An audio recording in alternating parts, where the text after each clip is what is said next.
You are now listening to Akashic Knowledge for Spiritual Growth and Transformation. Your host along this journey, Pleiades. Peace and love, reflections of cosmic energy, source energy. Thank you for tuning in to the Akashic Knowledge Podcast, episode 11. Now I'm blessed to be in the presence of my brother Spxtrm, chilling with me from Las Vegas. Yo, what are introductions, bro? What are introductions? But if you want to go ahead and introduce yourself. I'm here. I'm Spxtrm. That's all I got for you. Straight up, bro. It's all you need. It's all you need. Just the energy behind it. But yeah, yo, we're going to be just kind of going down the rabbit hole, seeing where this energy exchange takes us for the most part. But to kick things off, we going to basically just start getting some insights because, Spxtrm is someone who I would definitely consider to be in the realm of psychonaut, delving into the deep spaces of the psyche or in the psychedelic experience. And I myself have had quite a large amount of experience now in this specific field. So I feel like we could definitely chop up some interesting conversation that could be to the benefit of many people listening, because a lot of people get a lot of misconceptions around psychedelics. They get a lot of, the more mushrooms or acid I eat or take or whatever, the more enlightened I'll be type of mentality. And it ain't really like that. So, yo, just to start us off somewhere, bro, when was the first time you had a psychedelic experience? Man, as soon as I came out of the womb, I was like, yo, I'm tripping balls. What is this? What's going on here? So, but I know what you're asking. Man, I was 15 when I took my first dose of mushrooms. Same. Which was 3.5. Took it on a hike, which turned out to be a hike through the universe, and probably the best day of my life, man. It was the day that everything started to make sense, and nothing made sense. It's crazy how it's the same exact thing, but yeah, it was a huge confirmation for all of these things that I kind of subconsciously knew and believed and maybe have never spoken about to anyone, even myself. I just kind of was like, wasn't really buying this whole reality thing, wasn't buying this whole 3D game thing. And I just thought maybe I was just different or crazy or, because everything around me told me that it was real. And it was,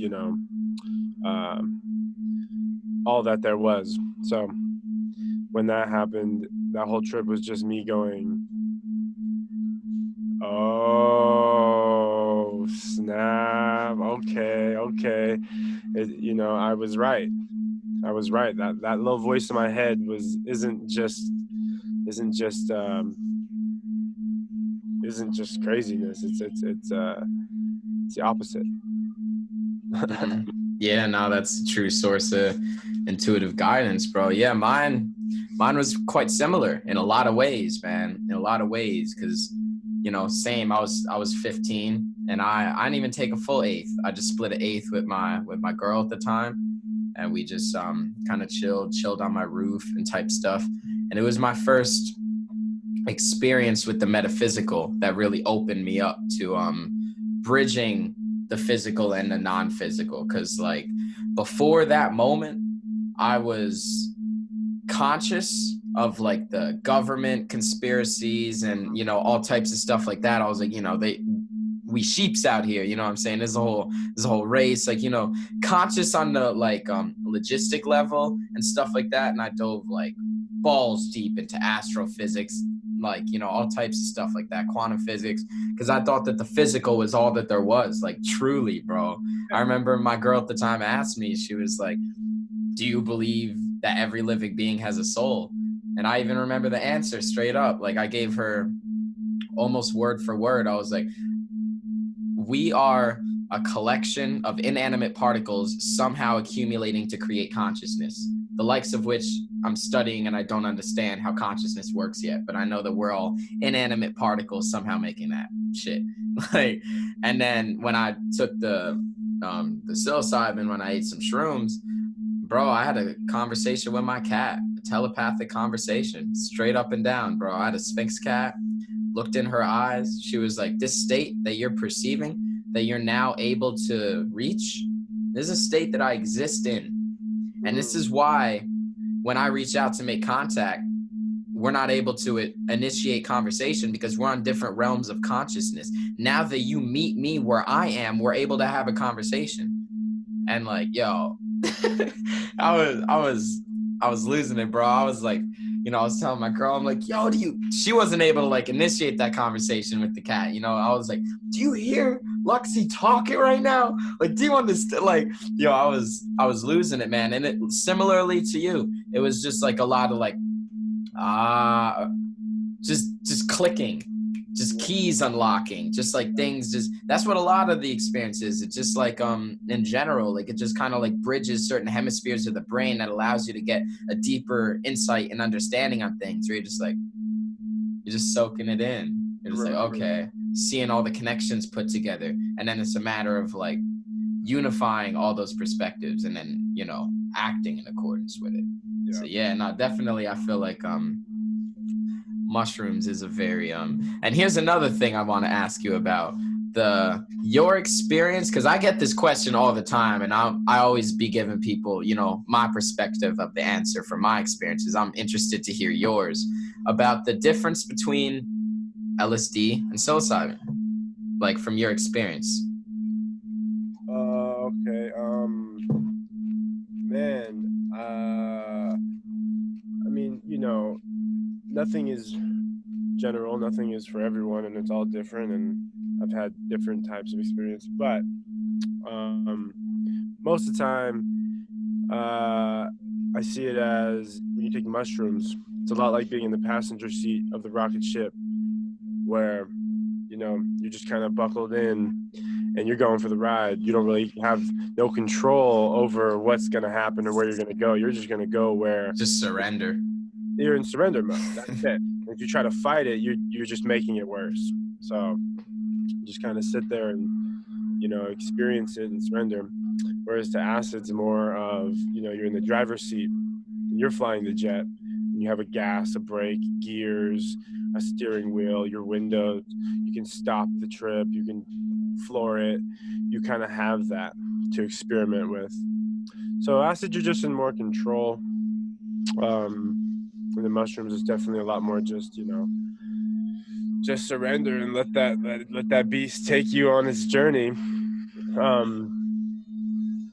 But, other than that, mushrooms are a lot more, definitely a lot more of an earthy vibe.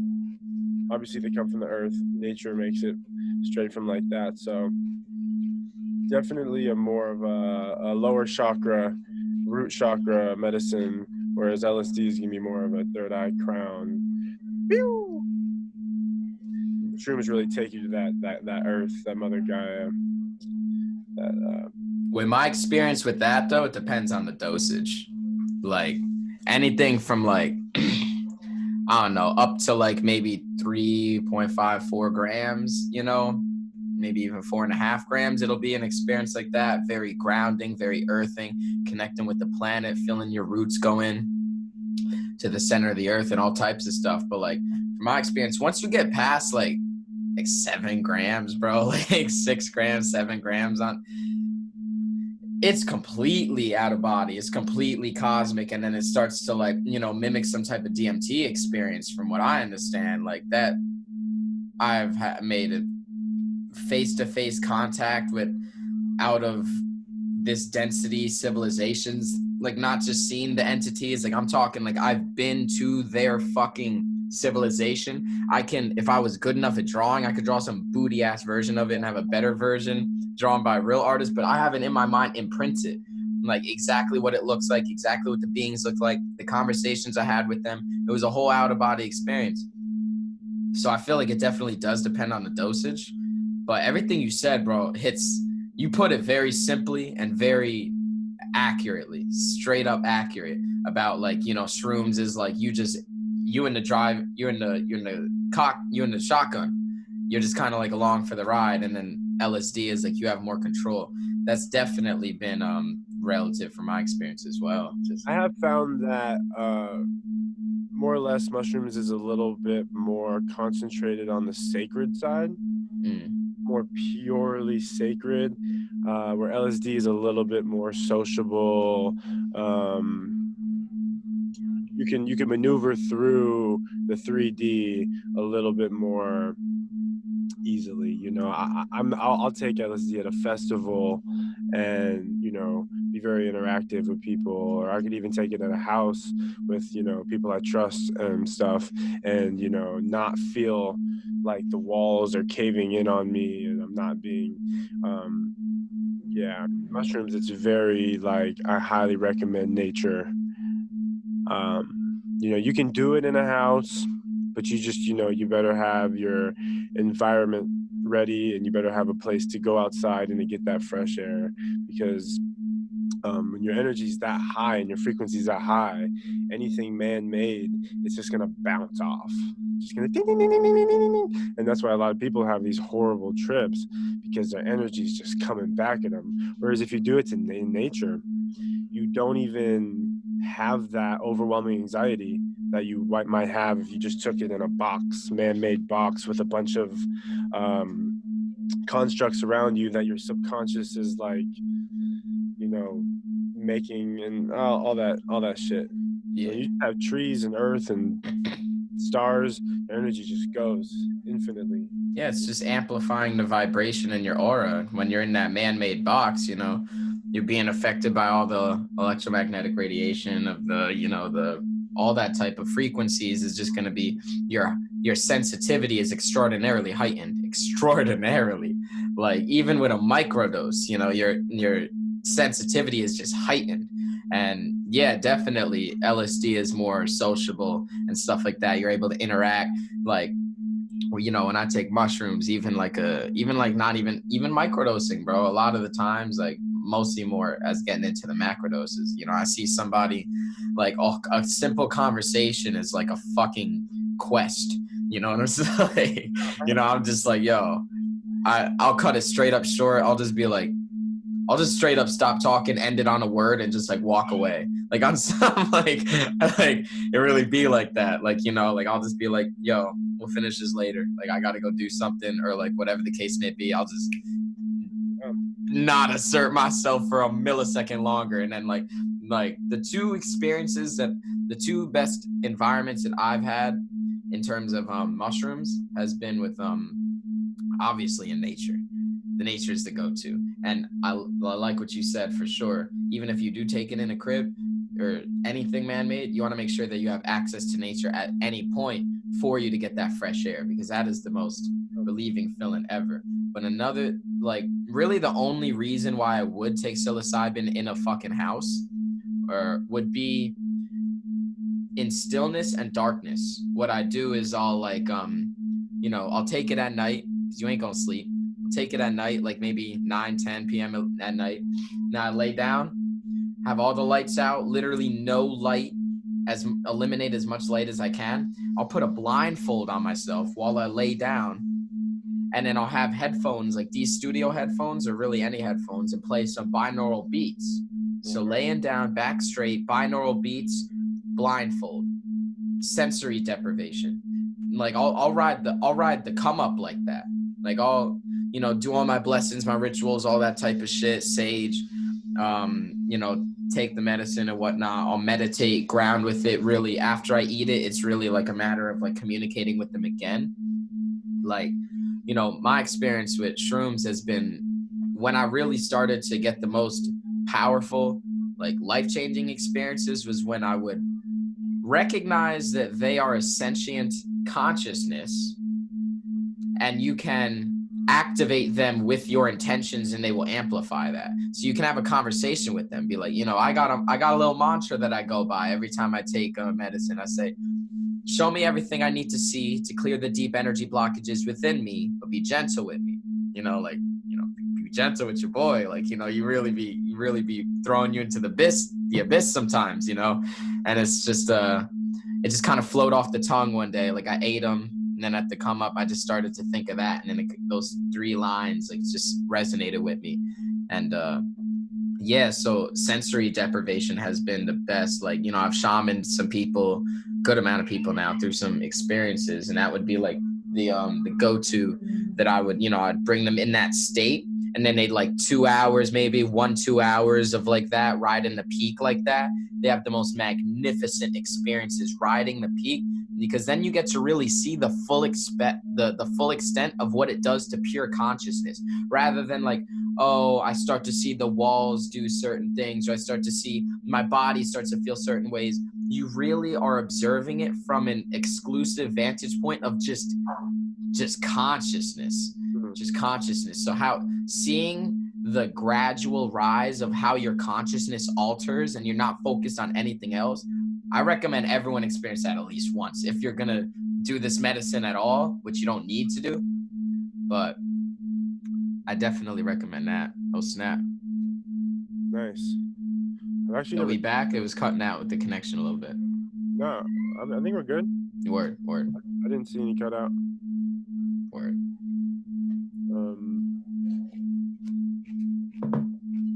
Yeah, man, I've actually never done that. I mean, I've definitely sat in meditation with my eyes closed and, you know, did some binary beats. I never did the blindfold, though. I know a lot of people do that. And I know that's how they started it, too. Like, when they started, like, they do tests and stuff, they definitely have people do that. Yo, the blindfold is really good because, like, one, it's obviously to eliminate all the light, obviously, but also that very slight tension on your eyes, that very slight pressure invokes closed eye visuals. So it like allows you to, I've even done this shit sober, you know what I'm saying? Like, you know, having a little bit of pressure on your eyes in meditation will invoke closed eye visuals. So yeah, no, I highly recommend it, bro. It's very, hold up, I gotta let my cat out the room real quick. She meowed. I'll take out a caller, man.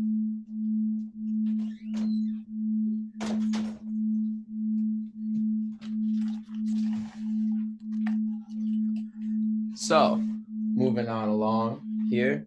Here's a question that just came to me as I opened that door for my cat. It was like, what'd you say?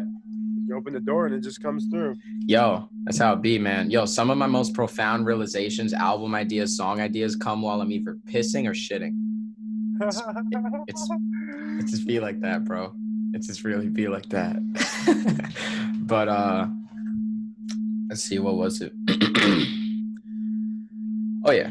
So if someone were to come up to you and ask you, like, would you recommend psychedelics to an individual? Like, not even going into a specific psychedelic, just as a whole, right? Mm-hmm. Would you recommend psychedelics to a specific person? And or would you recommend it to, you know, I'm pretty sure I already know your answer, but I want to hear you say it, like, in your own words type shit. Like, would you recommend it to everyone or just a select individual? And if it is just a select individual, in what context would you, like, you know, prescribe someone the psychedelic experience?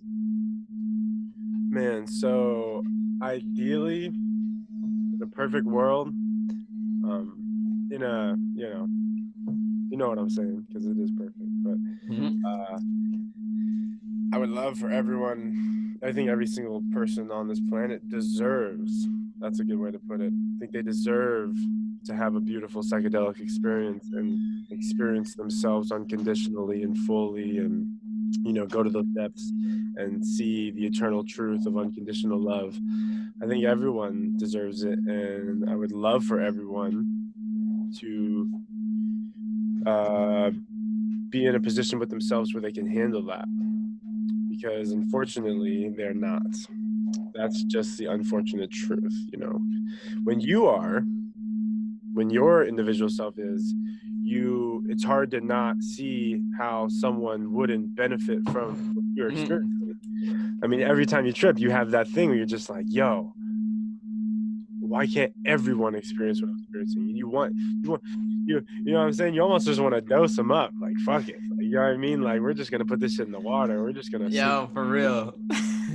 think, you know, like if people just were forced to have this experience, you know, they're gonna it's over.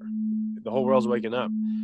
But, you know, after having multiple times of this conversation with different people, and, you know, just experiencing different people's experiences with the medicine, that's not the case. People, you know, people are just different, and they're at different stages, and, you know, they're in different stages in their lifetimes, you know.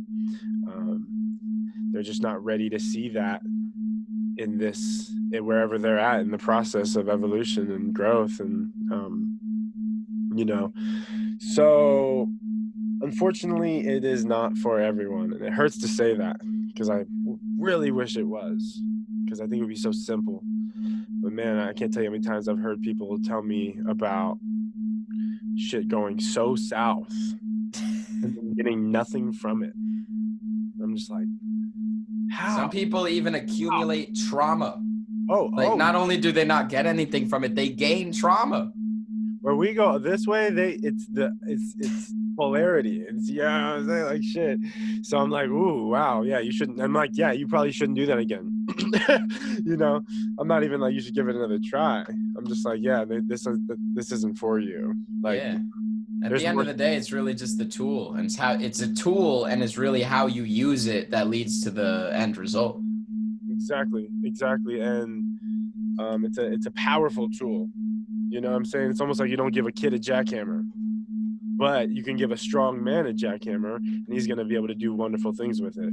But you give a kid who might look strong, he's going to chop his foot off. That's kind of what happens.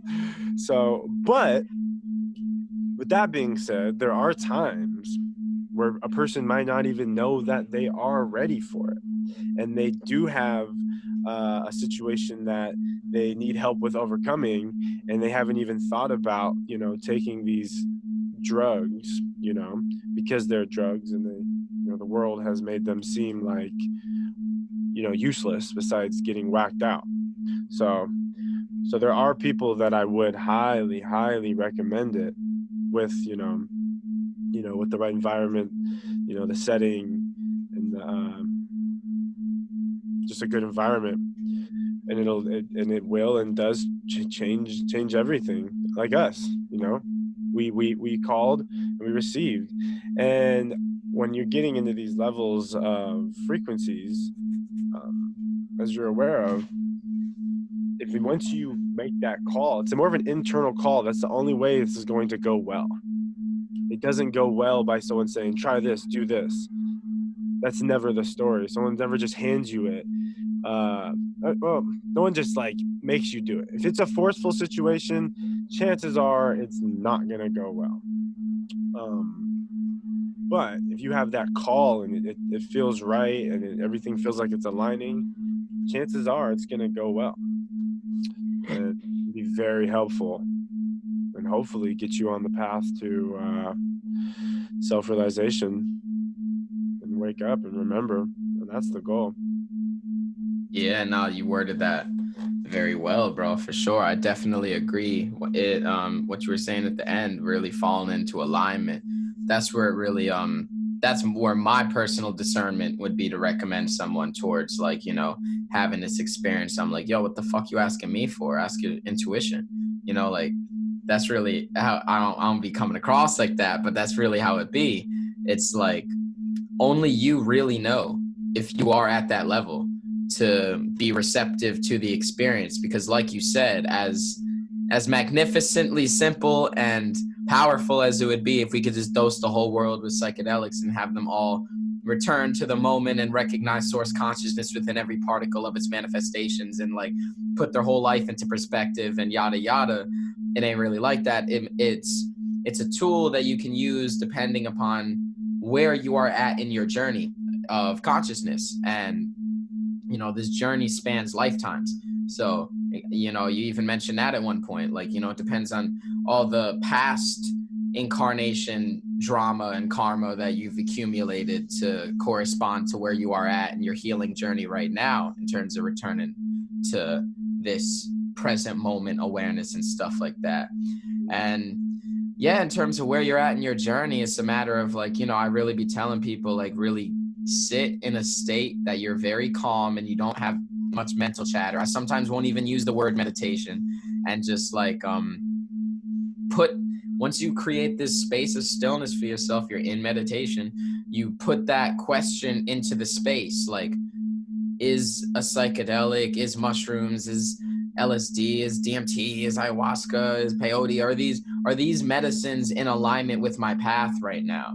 And at the end of the day, only you really know the answer. There is no like psychiatrist to prescribe you a prescription for psychedelics, you know, like it just don't work like that. You're your own mentor in that way. So really like allowing people to understand that, and also letting people know that it's not a prerequisite to ascension. It's a tool, you know, it's a tool that we could choose to use. But at the end of the day, I know people who are well beyond this level of awareness, and they've never even smoked weed in their life. Never mind even take a psychedelic. It's very rare. It's very rare. I will say that, but it does exist. It does exist. There are different avenues. Like, you know, I personally, just by doing certain breathing techniques, have allowed DMT to drip from my pineal gland, and I have naturally hallucinated. And I've been able to invoke this experience numerous times just by doing really intense breathing techniques. Obviously, it's a simple breathing technique, but you got to really push yourself to really make that happen. And it also comes into like, you know, how calcified is your pineal gland and a whole bunch of factors like that. That's not a whole end all be all. Depends on the individual and many factors. But, you know, giving people that understanding that like, yes, this is a beautiful, like highly potentially life transforming experience easily. But however, like, you know, you don't need to do it. It ain't like you ain't gonna grow if you don't do it. You know, taking that pressure off people and like showing them there are different ways. And when you yourself, if someone listening or whatever is in a position to like, you know, they haven't taken a psychedelic, but they're thinking about doing a psychedelic. They hear things like this podcast here talking about the benefits of it and how it's changed lives and stuff like that. And they're like, yo, I really want to get me some fucking mushrooms right now. And then you're like on the fence about that, recognizing that, like releasing that I need to do it to be grown, to ascend, to grow and stuff like that. And then if you still fall into alignment with it, that's how you know it's from a pure sovereign intention. And the intention is the key, man, the key to the experience. If you go into it with like low intentions or not even taking an intention, like you just like eat it or like put on your tongue or whatever the case may be, like, you know, at the end you might still have a good experience that's enjoyable or whatever, but like in terms of the takeaway, like you want to place your intentions into it because it's going to amplify what you activate it with. It's going to basically take your auric field and just exponentially increase its sensitivity. So if you're placing into your aura like I want to manifest this for myself, I want to create that for myself, it looks like this, got to restart this visual in the back. Credits are popping up. Like I thought you had some promos, man. Yo, low key, I'm finna start working on that now that I know how this stuff works. It probably wouldn't be hard. Just have like watch the Akashic Knowledge podcast now. Listen to the new album on Spotify. Like that'd be pretty tight. Yeah, but for man, sure, that's really that. Intentions 80% of it. straight up Intention. And then the other main thing to definitely bring up is the experience alone like isn't going to heal you. It isn't going to do anything other than, you know, I feel like you'd appreciate this is how I always perceive the experience off my experiences, like off my experiences is it like taking any real psychedelic will alter your consciousness to an elevated vibration. Essentially, it's like a ladder that you then like climb this ladder, which is like an external thing that you're using, like you're using an external source, which is the whatever the psychedelic may be. You're using that to then reach a higher state of perspective. Let's say you were looking out over a valley, standing on your 2 feet. You can see so much of a vantage point. Then when you climb this ladder, taking psychedelics, you are able to now see a wider vantage point. You're able to see more of the spectrum of reality. Then it's a matter of like what you do with this enhanced perspective, right? When you eventually the experience is transient, you're gonna go, the ladder's gonna start fucking fading or whatever, and you're just gonna, all right, time to get off the ladder. Now you're back, and it's a matter of like I always seen, you ever seen that Dragon Ball movie where he fights the god of destruction, Beerus? I don't know. It's a tight one, bro. I don't even know if I remember what it's called, but he was fighting Beerus, the god of destruction. And basically, long story short, Goku has to become a fucking Super Saiyan god to beat Beerus, right? Because Beerus is a god, and the only person who could touch a god is another god. But he's not able to do it on his own. He can only reach like Super Saiyan 3 or whatever. So he has like 5 pure-hearted Saiyans get around him and give him life force energy, and then he reaches the state of Super Saiyan God. Yes. And then, he's a god, he's fighting Beerus, he's going head and head, he's whipping his ass and shit. And then at one point, he loses the transformation because going Super Saiyan God was like a temporary thing or whatever. So he loses his hair goes back to the normal color or whatever, but he's still fighting on par with this god of destruction.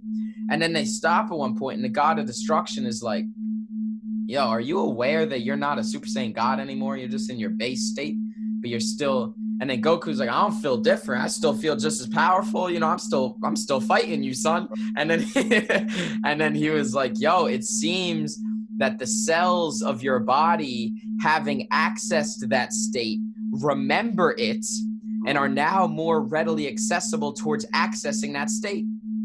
And I feel that same exact way about psychedelics and really any heightened state of consciousness. It's like you have the experience, and then it's like your consciousness, your cells, your mind, your soul, everything like remembers what it's like to be in that state, which is more in alignment with our natural state of being. It's more in alignment with the perspective of unity.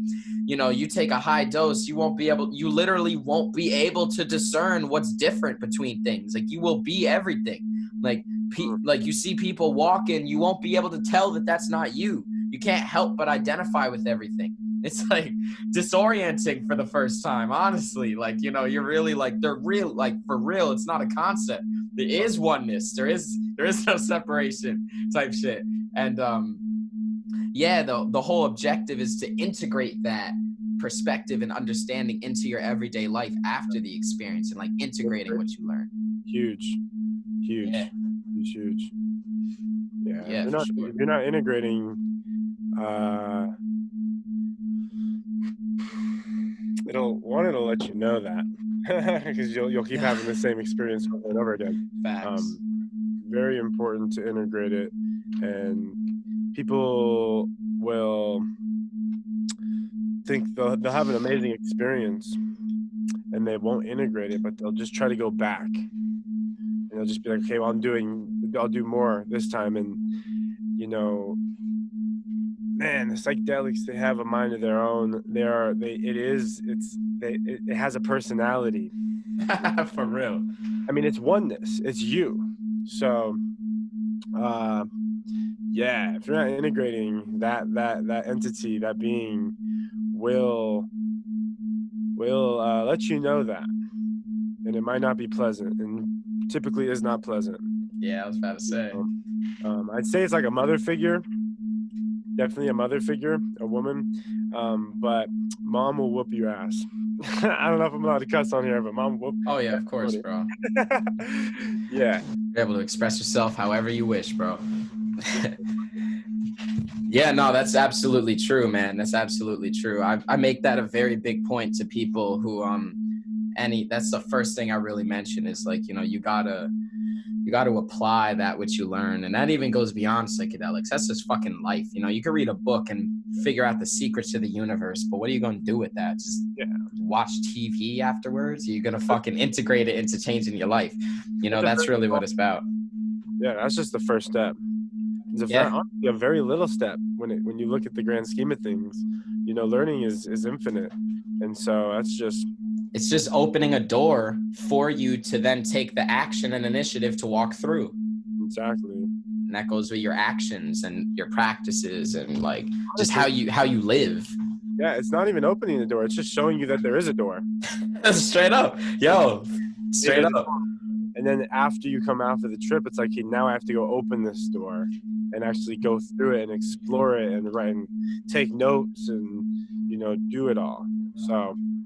Yeah, and the biggest thing at first, I know, you know, I feel like this is most people at the beginning, you know, when you first start to open that first door, you're like, damn, there's a lot of doors.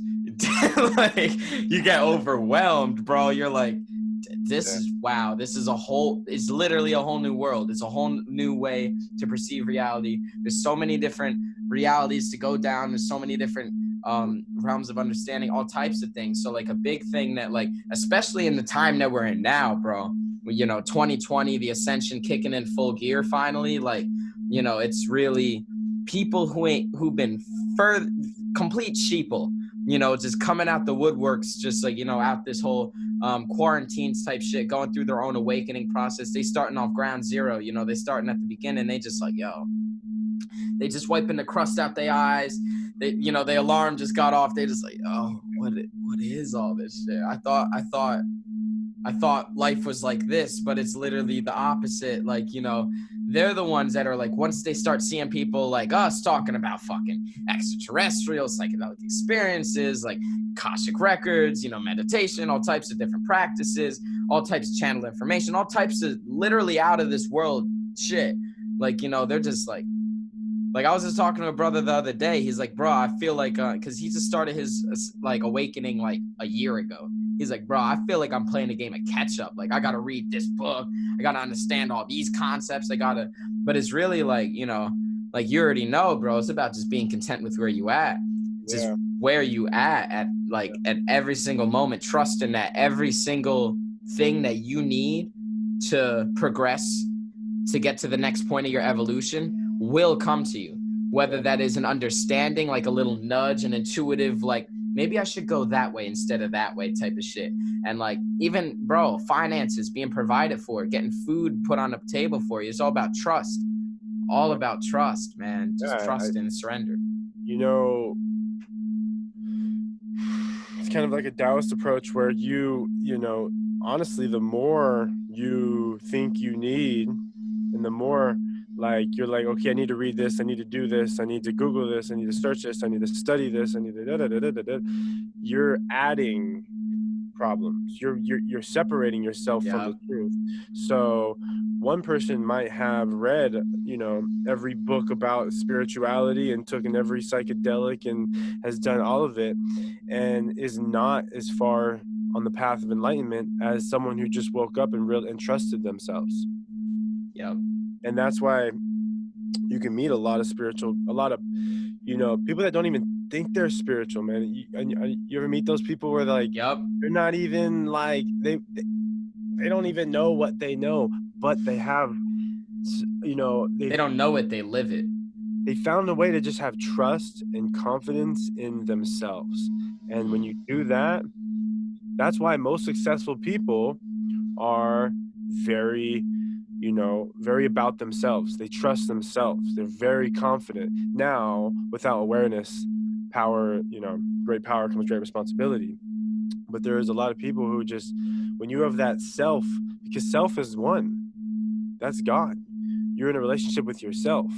So if you have that trust, man, you talk to a lot of successful people, you're like, dude, have you tried psychedelics? Like, have you took these things? You're like, nah, I just you know, I just work really hard on, you know, being the best I can. And they don't know a thing about Ram Dass and mantra and meditation.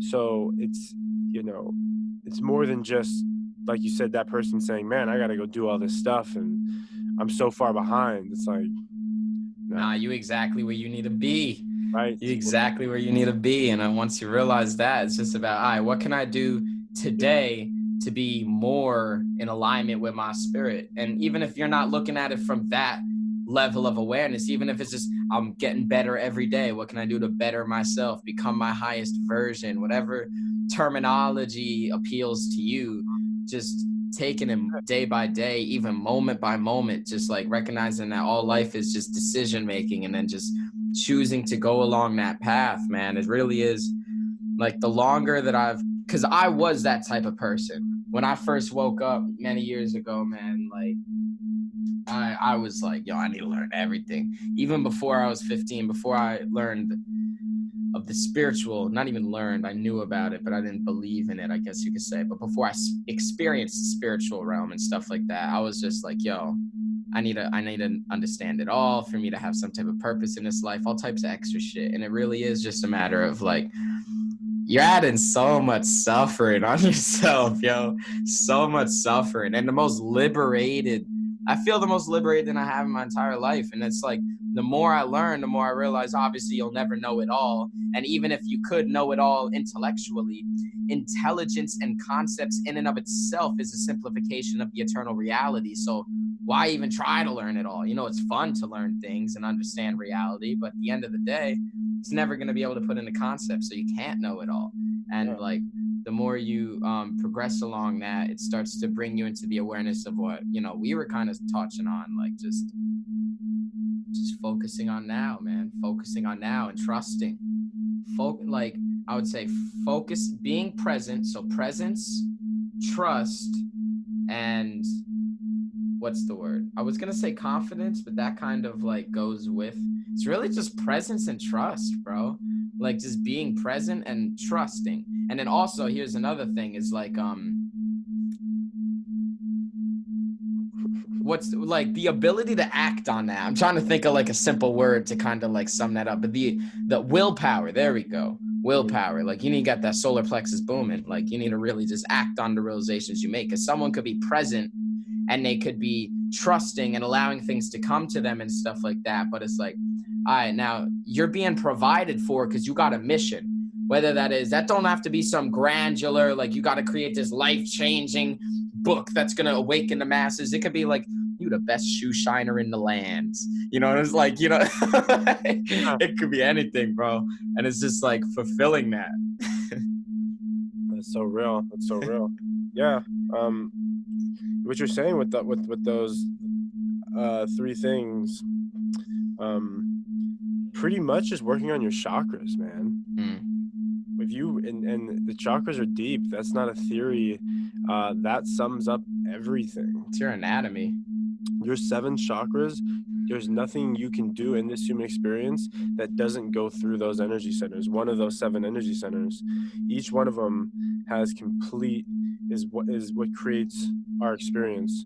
The amness, the creativeness, the doingness, the loving, the communication, the seeing, and the understanding. There's nothing you can do that doesn't fall in those. And that's why those mantras are so powerful. I am, I feel, I do, I love, I speak, I know, I understand.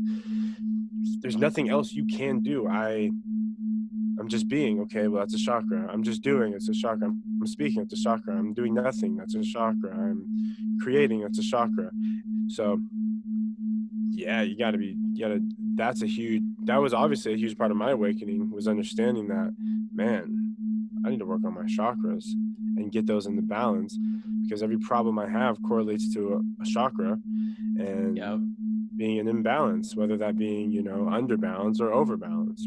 So yeah, and that even goes with like you know, with Reiki. Like I know you got your I noticed a while ago you got your certification on that. I saw some posts you made or whatever. And you know, all the major Reiki positions, hand positions for healing, it really correlates to just like, I'm pretty sure it's like 1 hand position for each chakra, and then for the crown and the third eye, it's like 1 or 2 extra positions around there.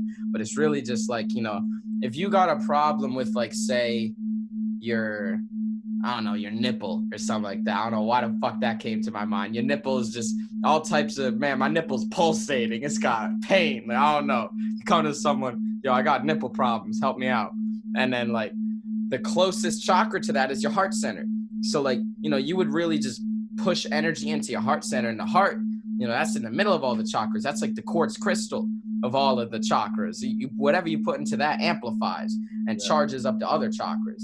And you would really push into that heart chakra, because that's the nearest energy vortex, because all chakras are Sanskrit for spinning wheel, I'm pretty sure.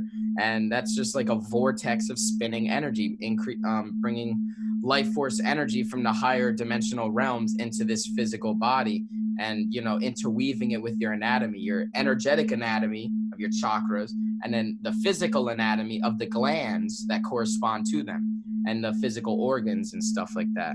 So yeah, any disease is really just a dis-ease of vibration. So allowing yourself to understand. And another thing is like why the chakras have different colors isn't just for categorization. It's because of it's telling you what realm of vibration they exist within. So like visualizing the colors is really essential for working on your chakras. Even things like the foods you eat, the clothes you wear, all types of, you know, that's like minor things, but really at the core of it's just visualizing. Like when you're in meditation, visualization of certain colors, and then feeling it, bringing it into your, you know, as you start to increase your energy sensitivity, you get to move your energy through your body. And it's no fucking thought or visualization. It's an actual experience that you feel like physically of energy rushing throughout your body. And then working on just centering your awareness onto that chakra with visualizing. I was going to say visualization and visualizing at the same time. Visualization. Nice. And then you placing your awareness on that with the color is going to charge it up like crazy. And then also you can put your hands on it, because, you know, why in Reiki, you know, you push with the hands. The hands, the feet, and the head are the most sensitive energy extremities of the body, because when you think about it anatomically, we're kind of built like an arrow, everything pointing up, you know, so the extremities and stuff like that, the appendages, I think that like a star. Yeah, exactly. We're like a star, bro. Made of stardust and everything. And so like using that sensitive energy to focus your awareness, and where, you know, awareness goes, energy flows, and you're gonna just charge it up and stuff like that. That's a really good point. I'm glad that you brought that up, because the chakras really do correspond to like everything, you know. I mean, everything is energy. That's real. And everything is one. So when you put that together, you are your energy. You are nothing but energy, and then you are the creator. And that's why, you know, when you have that intention, you are in full control, and you can do it, and you can do that self-work through intention. And self-diagnose yourself. And you gotta have that trust. And that when you have that lack of trust, where it's like, I don't know if I'm really doing this, you're cutting that wall.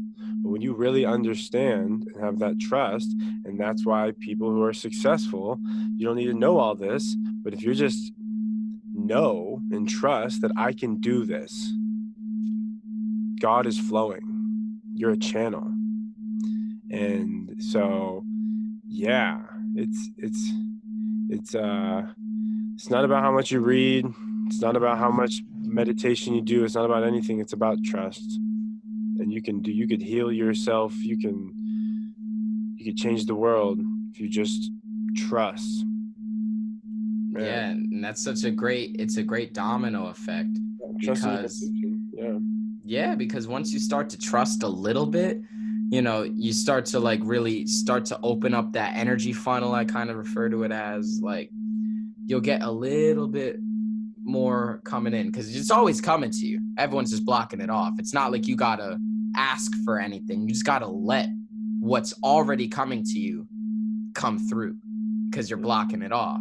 So like, you know, once you trust that starts to open up that energy funnel a little bit. Then when a little bit starts to come through and you're like, oh shit, like I couldn't pay I didn't know how I was going to get rent paid this month, but I trusted anyway. And I gave that fucking homeless person money or whatever. And then like something pops into your life and all of a sudden you have enough money to just make rent pretty much. And you're like, okay, all right. Me trusting did me good in that situation. And like more little moments like that start to happen.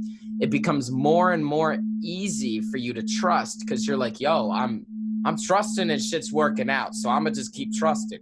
And then once you start to get on that roller coaster, it's just like, you know, it just starts to snowball because then you more and more trust and then it's more and more effortless to trust. And yeah, no, it's a big thing. Another thing that you spoke on real quick was, you know, God is flowing through. You just got to let it do its thing. That's really all it is, yo. We're all just vessels for source, and going through life with that intention, like that's one of the best things, yo.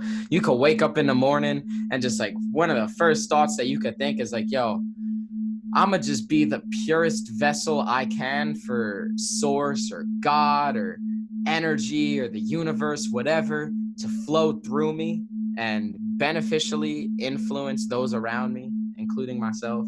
But like, you know, you don't have to necessarily have those types of words, but like that type of energy behind your intentions, like that's really all this life is about. And that's how any greatness really happens. It's like, you know, like straight, you know, but like, you know, because you've made like channeled music, bro. Like your album Turbulence, this shit's channeled. You know what I'm saying? That's just God working through you straight up and down. And like, you know, anything, whether it's music or anything you're passionate about at all. That's why we said like, yo, you have a shoe shiner, best of all time. But that's because he's letting God flow through him and allowing that presence, that like awareness of each moment to be within that, to make like every person who they won't just get their shoes shined, bro. They'll get their spirit ignited, you know. Like they might just like, you know, they'll be like, damn, them shoes are looking fly, man. You really killed that. Like, I really appreciate you. But then like, you know, they might have some good conversations while he's shining. And he's like, oh, how's your children, Carol? You know, how have you really been doing? Like, you know, and like that right there can be. Shit, man, that's who's to say, and I'll be the one to say it, that could and might be and probably is more powerful than a $1 million actress or a $1 million banker, lawyer, or someone. We have this idea that God wants us to be this, that we've created, our society has created only certain avenues of power and that status, that, you know, you have to be this in order to be able to contribute to the world. And nah, man, I think that might, and that's a lot what I've been realizing lately is might be backwards. That might be more intimate. Backwards, man. You might have less. You might be able to do less. The more fame and power and money you get might actually cut that cord to the people, because back to the Tao talks a lot about, if you put yourself above the people, you can't reach the people. True masters are with the people. They don't have more than the people. They don't see themselves as more than the people. And that's why they can really have an impact on their community. And they're trusted. It's hard to trust. You're losing your trust because it's like, oh, well, you have this. You're doing it for this and this and this. And that's why you see a lot of people, when good people reach that type of fame and power, they're like, damn, now I have to deal. I have more money, more problems, man. And it's hindering the way I can actually have an impact. Yeah, no, absolutely, bro. And that's a really another really good point you brought up, bro, because the biggest thing with people who start to, you know, even if their intentions aren't to get famous or make a lot of money or whatever, if you're really good at something and you keep consistently doing it, it's really just, in a lot of fields, it's inevitability. Some people lose themselves, you know, they might get into it with pure intention and then they get all that shit and then they're just like, oh, this shit's pretty groovy. And then they just start to like, you know, go down that fucking hole, right? And it's really a matter of like maintaining centeredness and purity of intention amidst all of that type of stuff, and keeping in touch with your human, keeping in touch with, like, you know, I am this literally equal as everyone walking down the street. It doesn't matter how much I've done. Because what a lot of people, they get like this whole spiritual ego even type of thing, like even not necessarily with popularity or fame or money, like even just people along their spiritual path, they develop a spiritual ego where they're like, I spend 3 hours a day in meditation, then I spend another hour and a half in yoga, and I'm completely raw vegan. I don't eat anything but air. Fuck that. Like, you know, like, just like, you know, I put in all this work, and then they low key, they might not even admit it to themselves, but they are putting themselves, like, they're being condescending. They're seeing other people on a different frequency. They're like, oh, these people are sheep. That's a big thing, yo. When people start to wake up, they're like, yo, these people are sheep, they're zombies, whatever, you know, we the awakened ones. It's like, nah, you are each other. For someone to be wise, they have to be dumb. Like, you are the same thing, uniting to experience different polarized perspective to gain a wider spectrum of the whole. And like, that's one of the most essential things for people to realize. It don't matter what you're doing. You're a shoe shiner, you're $1 million lawyer, whatever the case may be. Keep in touch with how interconnected you are with everyone, that you are everyone, and see yourself in everyone. And that's when it don't matter what you do. Like, it really doesn't even, there is no competition, really. It doesn't matter what you do, because everyone's doing the same thing in different ways. When you really, like, cosmically scope out, we all just channel and source for the benefit and vibrational upliftment of those around us, including ourselves. From at the core of any passion, that's what you're doing. You're providing a service to others in some way, shape, or form. So, like, recognizing that, like, everyone's doing a service in their own unique stylistic expression. There is no higher, lower. There is no better, worse. There's just different expressions. That's when you could invoke the most change, because people recognize real authenticity coming from a space of humanness and recognizing the human within everyone. And yeah, that's a good point. I'm really glad you brought that up, bro. But that brings me into another question I want to get your perspective on. I want to hear you articulate your vantage point of this, and that is like ego death, bro. You know, people come up to you and they're like, yo, I killed my ego. I don't have it anymore. You know, I don't have, it's gone. I don't have that shit. Like, you know, type of thing. Just, how do you feel about people having an ego death experience? Just want to hear your perspective on this. Man, it's a very contradicting term. Yeah, straight up. For you to tell me that you have killed your ego, that doesn't even make sense. How are you having a conversation? How are you here talking to me? Why are there words? If you have no ego, there is no words. You're not going to be, no, the ego is not a bad thing. The ego is not bad. And unfortunately it gets a very bad rep, because we're like, you know, kill the ego, no ego, no ego.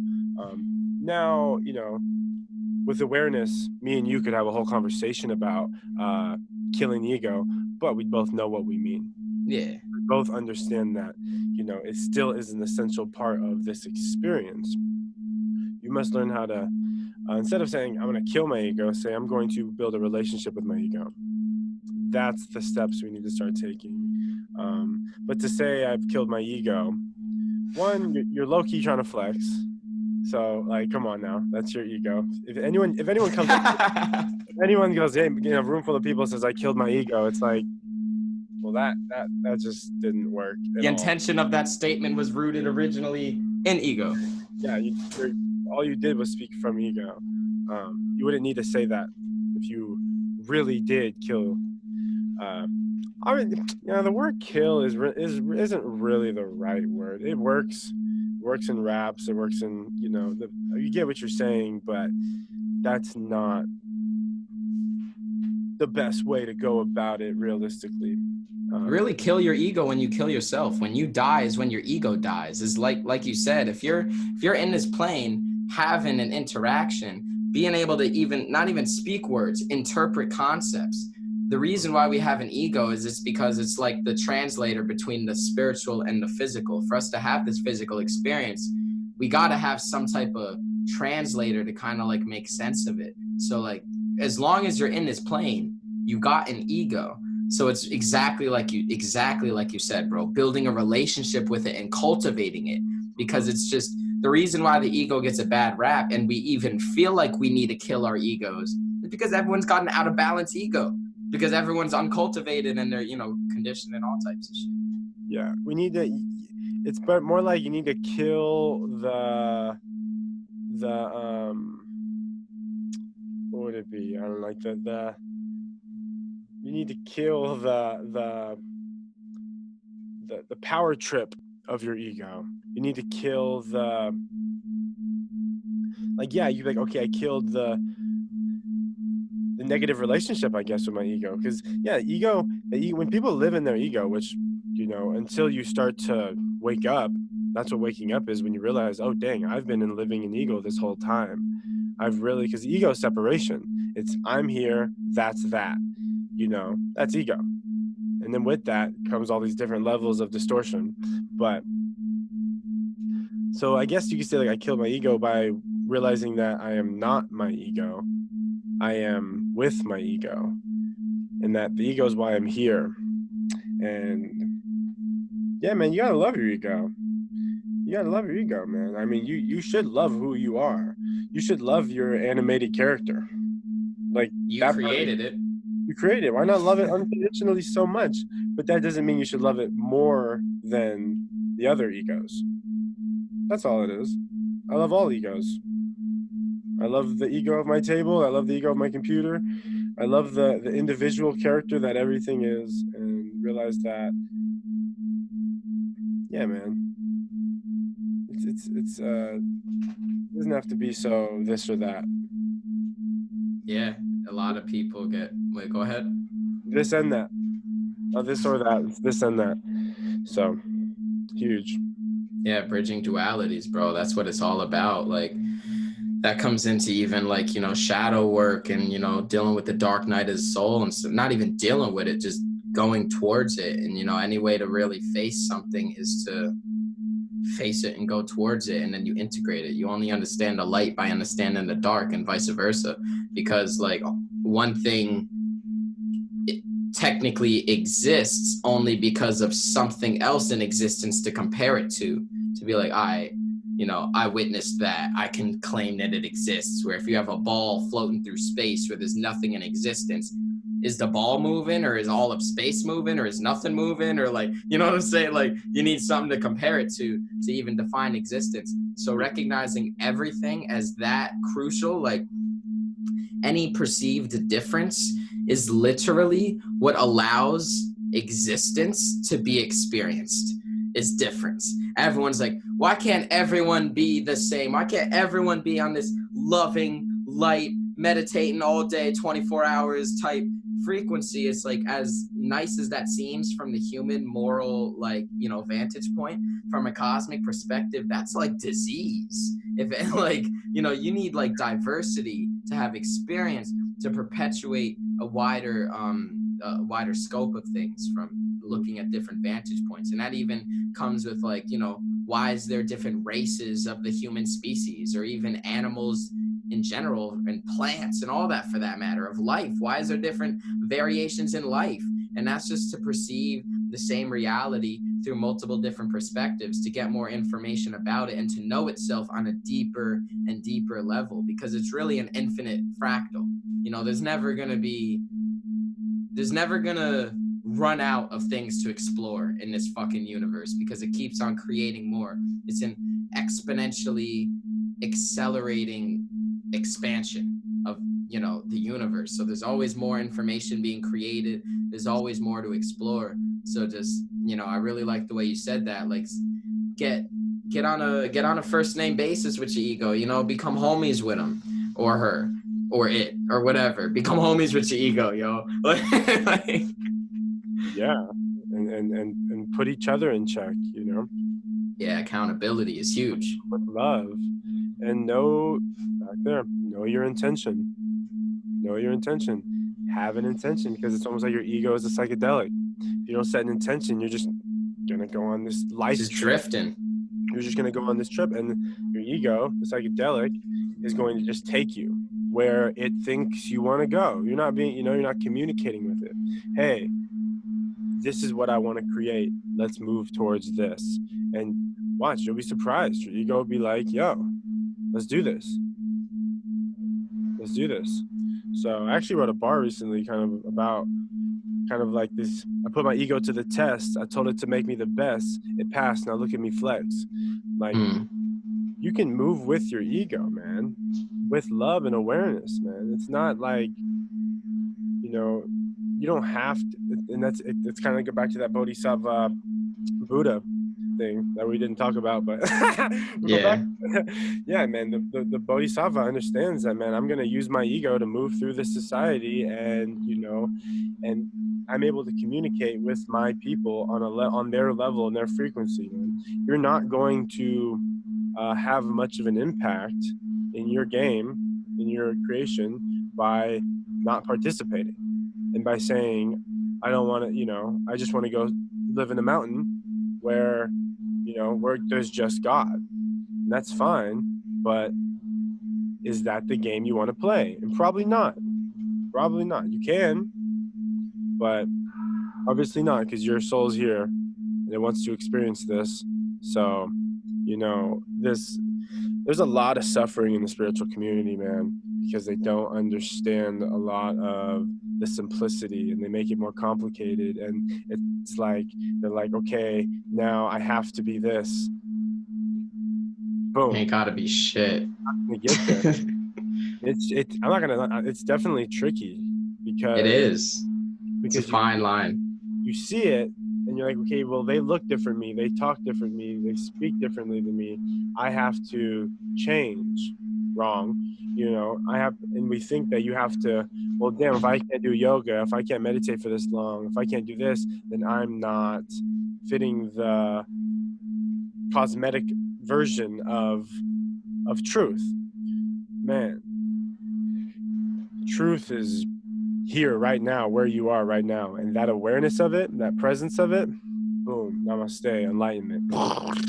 Your whole practice. It's just like what you said about the individual who don't know jack squat about no spiritual teachings, but like they out here living every single Veda. You know what I'm saying? Like, yeah.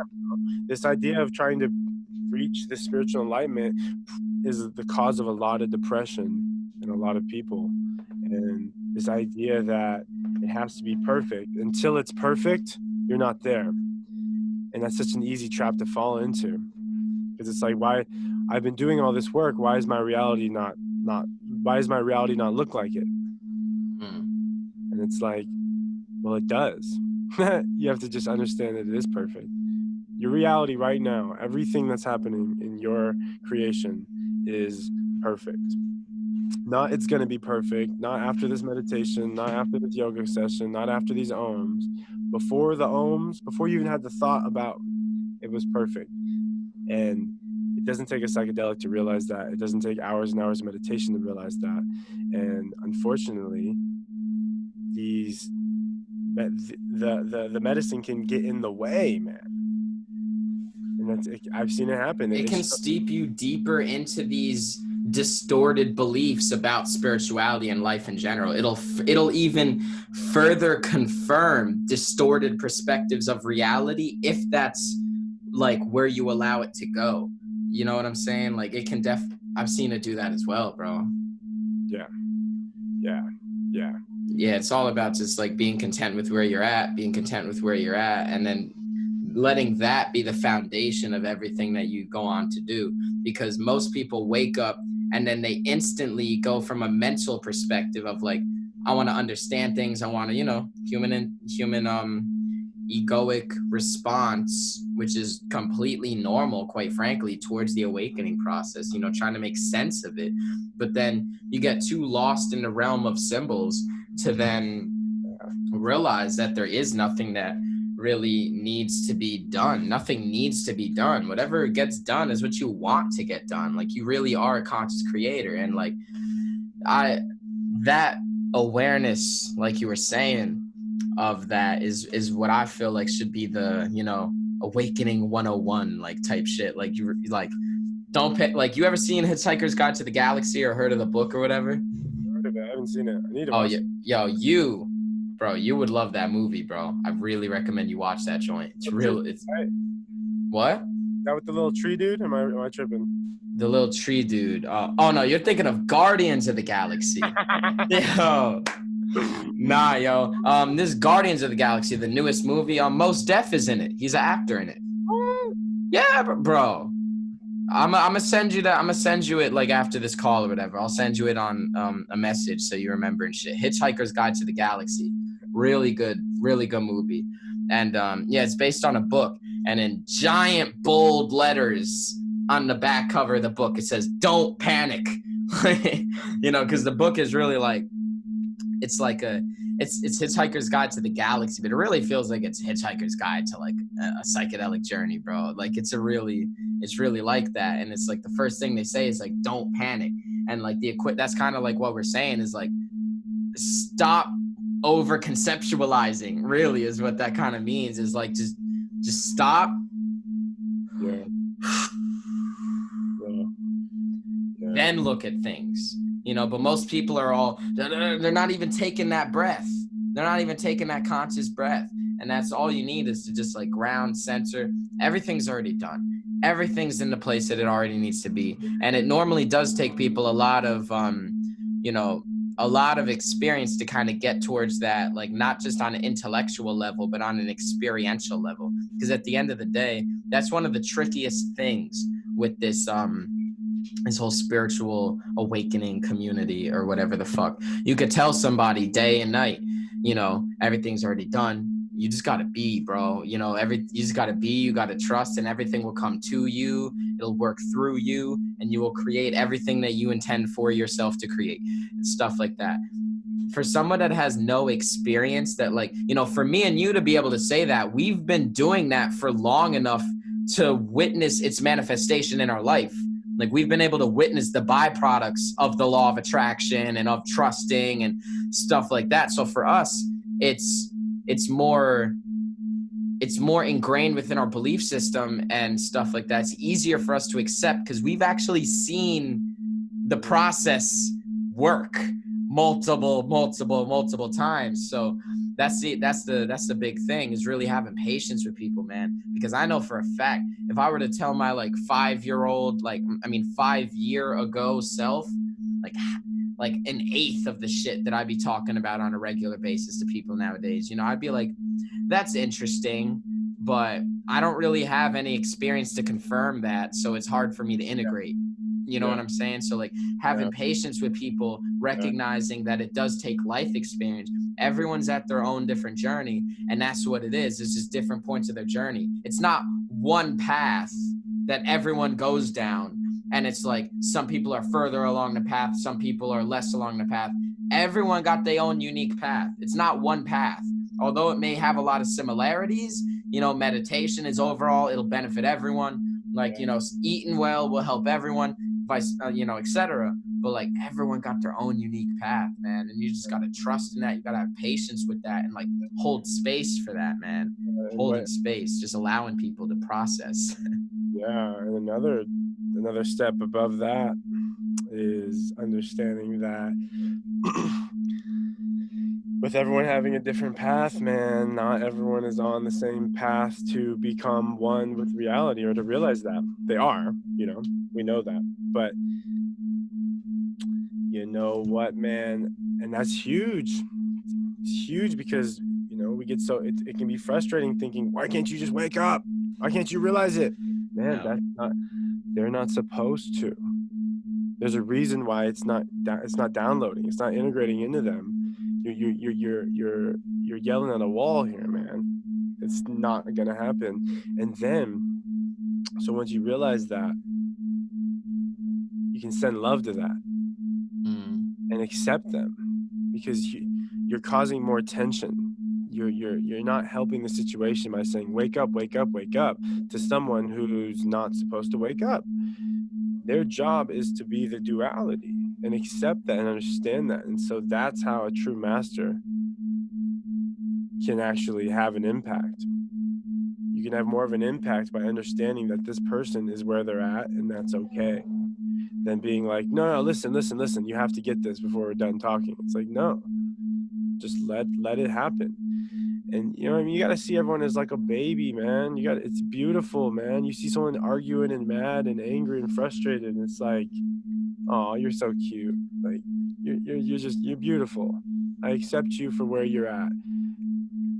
And that's the only way to handle a lot of situations, especially nowadays with everyone being so divided with politics and stuff.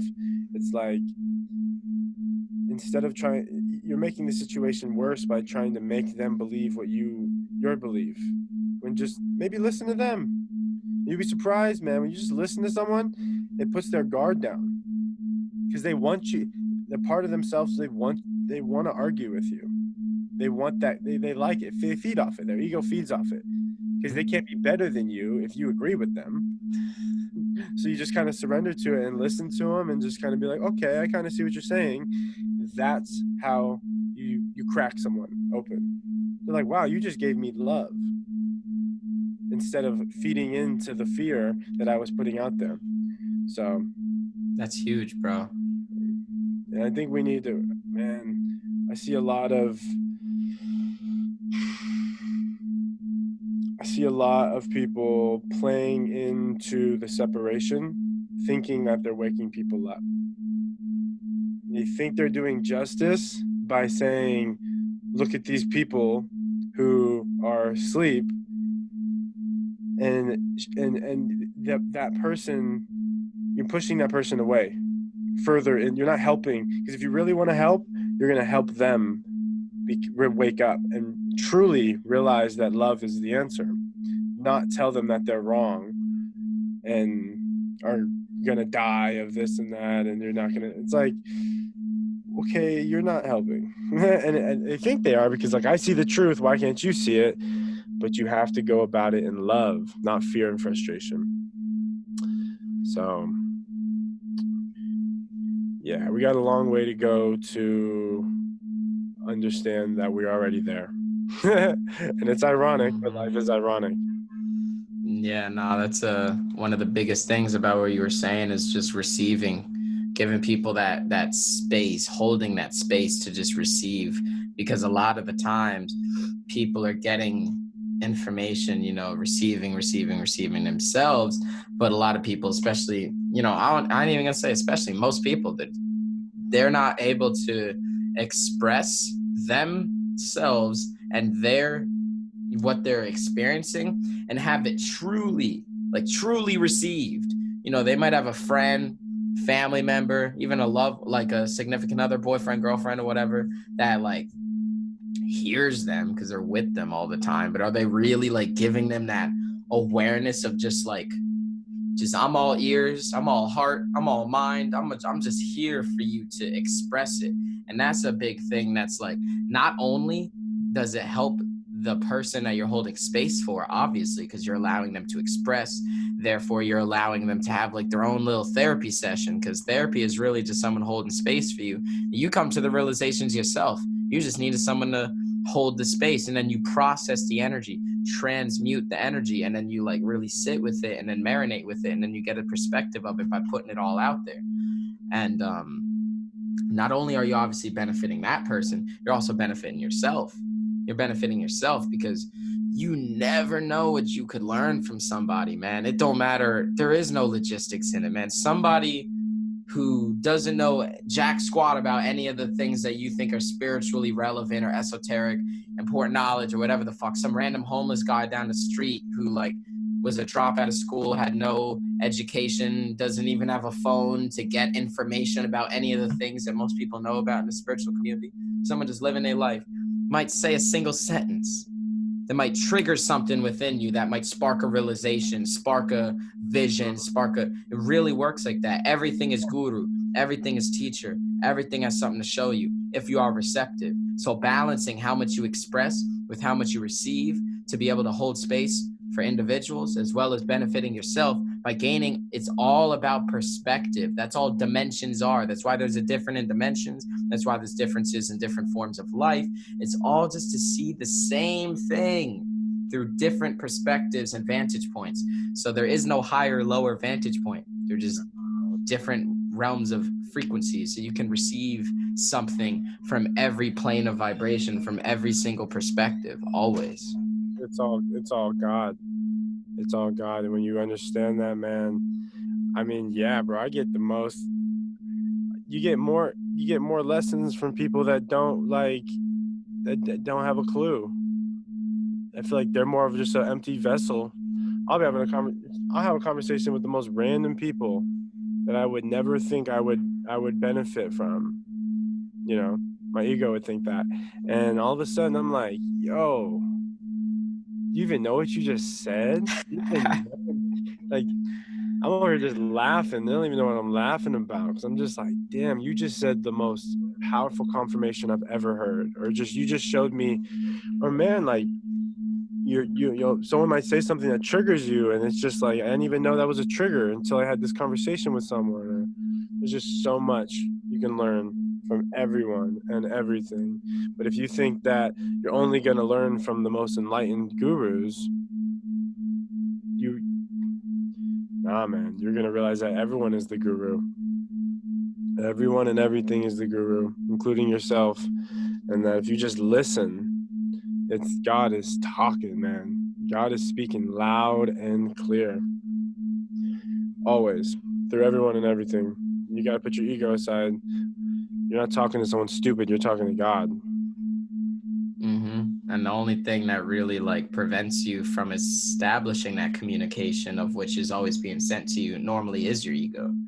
You know, and that's when it's like, you know, once again, it's not, oh, I just got to kill my ego, that'll solve all my problems. It's like, nah, you got to balance your ego to be able to harmonize with it, to be like, you know, talk to your ego, be like, yo, I know you're helping me like experience this reality and make sense of this weird human realm that I'm living in right now. Like, but yo, I'm gonna need you to like hush up for a little bit. I'm trying to download, you know what I'm saying? Like, like really just having a conversation with yourself.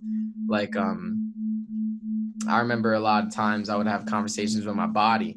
Like, there's been, you know, I'm sure you've experienced this, where you have especially on psychedelics, when you're more sensitive and stuff like that, you just feel everything that your body's feeling, and it's like straight up communicating with you. It's communicating with you all the time. Most people just aren't perceptive enough of what it's trying to say, because you're not really paying attention enough to try to receive it. You know what I'm saying? It goes back to what we were saying. When you can really like receive communication from your body, you can then communicate back.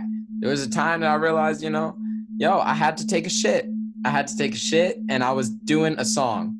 And I was like in the midst of like this really visionary project I was working on. I was like, you know, when I'm in the flow, and I'm like, yo, I'm literally like in the recording and writing zone right now, and I'm really just trying to get this done. I straight up closed my eyes, tuned in, felt my body, like looked at like my intestines and my stomach and everything like that, and I like straight up spoke to her. I'm like, yo, I understand you trying to release some shit right now, literally, and like I'm just trying to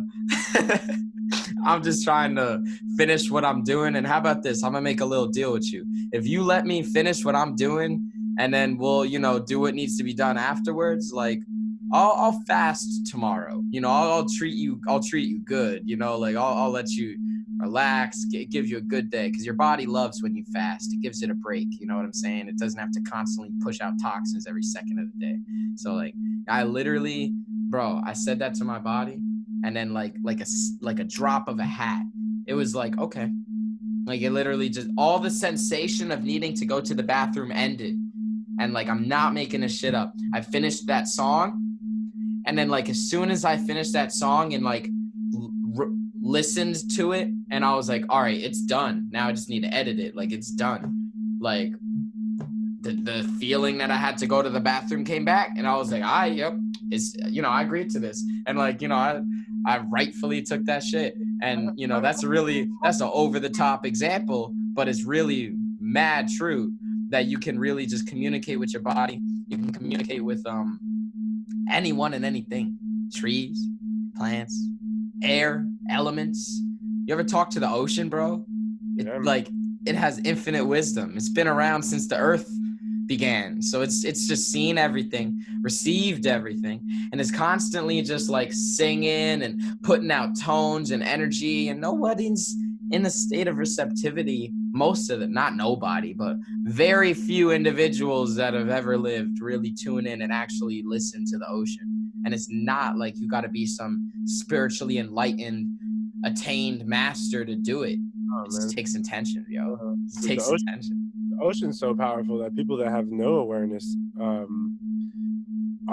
know that the ocean's cleansing. Like they're just like, I go to the ocean, I just feel better. It's so cleansing, and then they go freaking do heroin. Like it's not like common knowledge, man.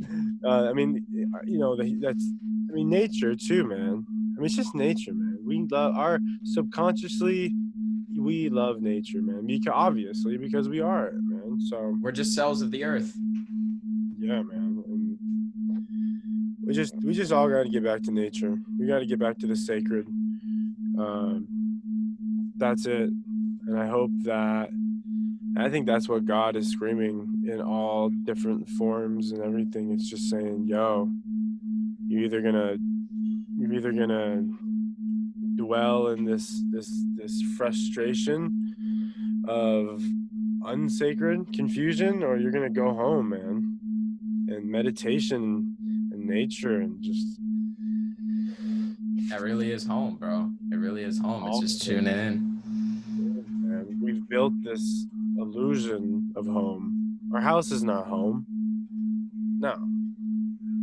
Home is with our elements, man. And nothing but it. So. Yeah, it really just comes down to the most profound and life-transforming solutions are the most simple. They're always the most simple, and so accessible. And it's because it's so accessible, and because we live in have lived in for so long a paradigm ruled by the masculine energy of logistics and mind and logic and shit like that. Because it's so simple, and most people operate within that realm of consciousness of like 2 + 2 = 4 type of mentality. Like, they just, it's too simple. The fuck? How's that gonna change my entire life? Like, unless you can put out Einstein's field equations and have it harmonize with the simplistic thing that you just compromised to me. Like, unless it's like something like that, I ain't really with it. Unless it could really, so many people have just like, it needs to be complicated for it to be relevant or for it to be powerful enough. Even people, and I would even say especially even people beginning their spiritual awakening and stuff like that, because they're like, they get this cosmic perspective, and they're just like, they just see so much information that they need to, like we were talking about earlier, like they just feel like they want to absorb all of it right now, and they feel like they're playing a game of catch up and stuff like that. But it really is just so simple, bro. It really is so simple. Just coming back home, coming back to source. It's always accessible within every single moment.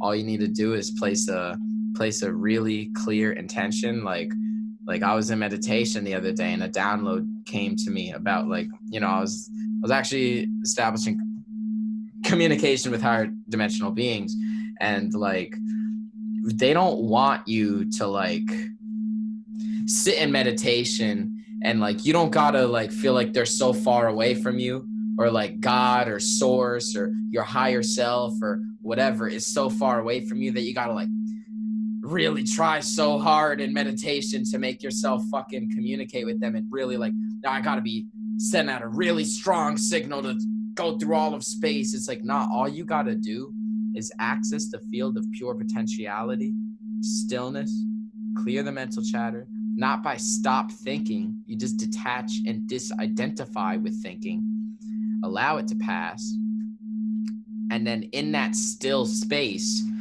you just introduce to the space the small little ripple. You just put the little pebble in the water and then watch it ripple out of like whatever the actual fuck you want to get guidance on, insight on, healing on, assistance on, whatever. If you're like, yo, what do I need to do for this next stage of my life? If there's a decision in your life, whether I want to quit this job or not, or do I break up with my girlfriend or boyfriend or not, big decisions like that, just be in a still space, drop the little pebble of intention. It's the key is to just eliminate all the mental chatter, and then you have access to source consciousness in every moment.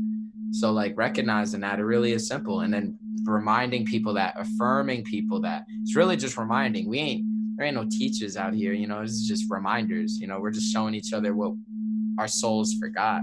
So Exactly. yeah, that's really the best way to end it, bro. Like, you know, it really just comes with everything that you need is already here right now. Exactly. That's enlightenment, man. It's not about getting anywhere. And then the more you try to get somewhere, the further you push away from it.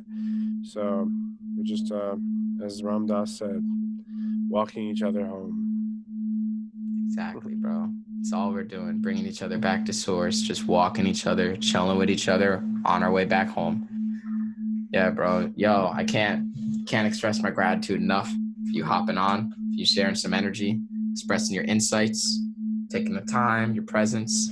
It's an honor. Thank you, brother. Yeah, for sure, bro. Definitely. Happy you're doing this, man. This is awesome.